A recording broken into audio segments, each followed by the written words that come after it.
এটা হলো ওভুলেশন ইন্ডাকশনের পর প্রেগনেন্সি। আমি তার মিস পিরিয়ড হওয়ার পরে তাকে আলট্রাসোনোগ্রাফি টিবিএস করছিলাম আমার বেড সাইড আলট্রাসোনোগ্রাফিতে। তখন সিঙ্গেল জেস্টেশনাল স্যাক ছিল, এখনো সিঙ্গেল জেস্টেশনাল স্যাক।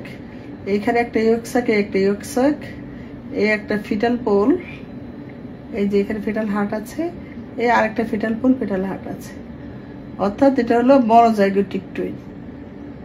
মনোজাইগোটিক একটা স্যাক মনোজাইগোটিক সম্ভবত এটা ডাইকোরিওটিক হবে। এখানে দুই দিকে দুইটা, এইদিকে একটা অ্যাটাচমেন্ট প্লাসেন্টা আর একটা এদিকে অ্যাটাচমেন্ট, তাহলে এটা ডাইকোরিওটিক হবে, ডাইকোরিওটিক ডাইঅমনিওটিক হবে, বাট মনোজাইগোটিক, কারণ এটা অলরেডি সিঙ্গেল জেস্টেশনাল স্যাক।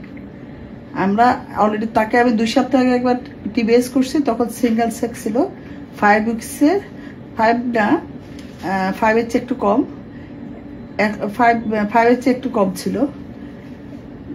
এই যে একটা ফিটাল হার্ট দেখা যাচ্ছে, আর এইখানে একটা ফিটাল হার্ট দেখা যাচ্ছে। এটা কিন্তু মনোজাইগোটিক টুইন, কারণ আমি প্রথম ওভুলেশন ইন্ডাকশনের পরে হলো এটা মনোজাইগোটিক, এই যে একটা।